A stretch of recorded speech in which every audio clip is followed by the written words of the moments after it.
So, John Mayer is in the studio recording a new record, and this is a big deal. Now, don't you worry, guys, I'm going to get into the gear shots and even some pedals that you can see in the drawer of John's rack unit, but let's take a moment to recognize how big of a deal this truly is. This is going to be the first record that we've gotten from John since he's left Columbia.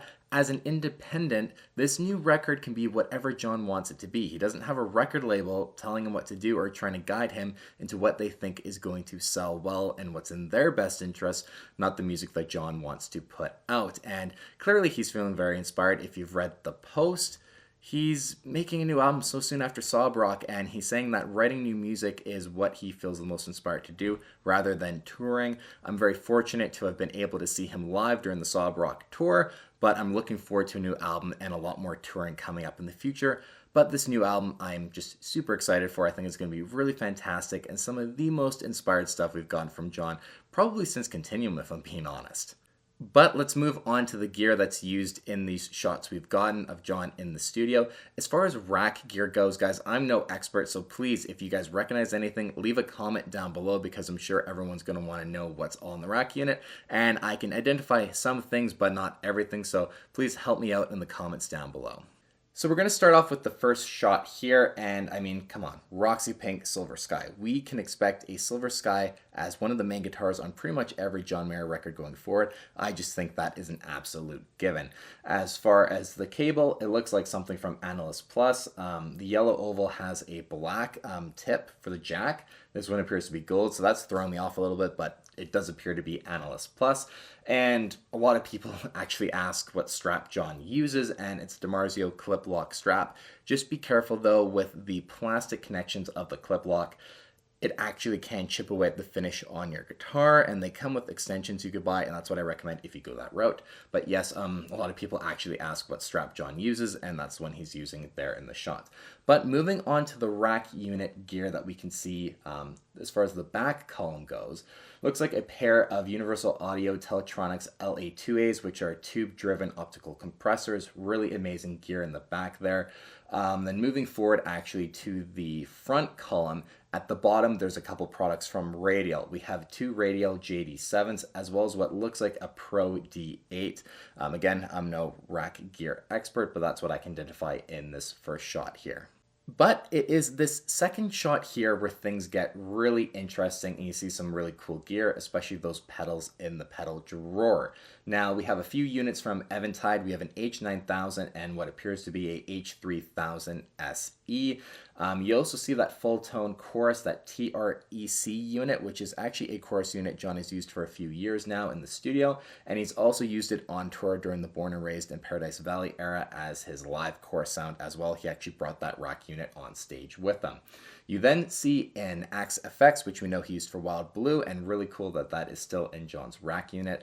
And by the way, there's no word if this is a studio that John's borrowing or not, but I mean, the vibe of this whole studio and everything and all the gear that's in it, I mean, I really think this is John's probably personal studio that we're seeing him use. I mean, it just makes sense. The whole vibe of it, the way it's just, the mojo of the studio and all the gear is all just stuff that John would specifically want to use. So odds are this is probably his own studio.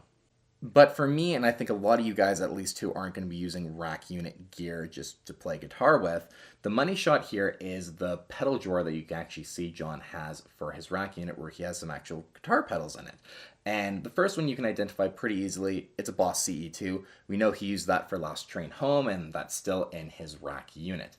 Now the pedal in the back was actually pretty easy to identify. It's a Free the Tone programmable EQ. They make a guitar and bass version, but I'm just assuming this is the guitar version. And Free the Tone just makes brilliant stuff. John's used their chorus in the past, and it's really cool to see him using their programmable EQ in the studio. Now the pedal at the front took me a little bit. It stumped me a little bit, and then all of a sudden a light went off when I was back looking at just old shots of John's gear, and it's a Donner Prince Boonar.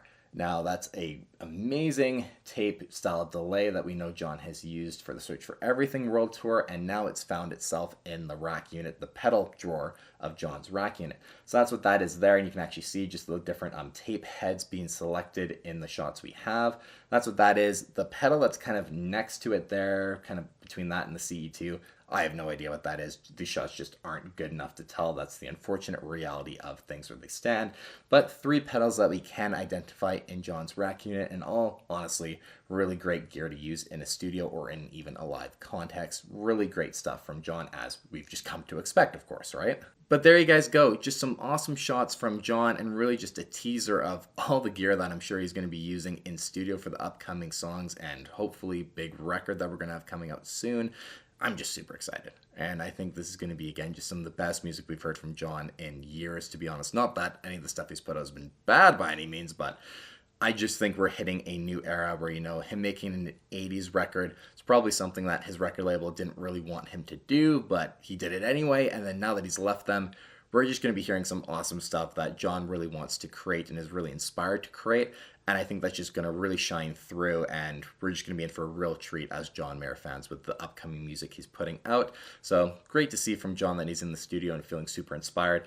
Great to look at the gear he's using, and again, just a small taste of the gear that's going to be on this record. If we get any more shots of the studio sessions that John is using, I'll be sure to inform you guys with what he's using. So hit that subscribe button if you guys want to be informed of any future gear we see John using. And let me know your comments down below. Again, what are your thoughts on an upcoming John Mayer record? I think it's going to be fantastic. I'm just so excited, and it's just some great news to hear. And until the next one, you guys, thank you so much for watching as always. We'll see you on the next one. Anyway, go ahead and click the subscribe button if you like what you see.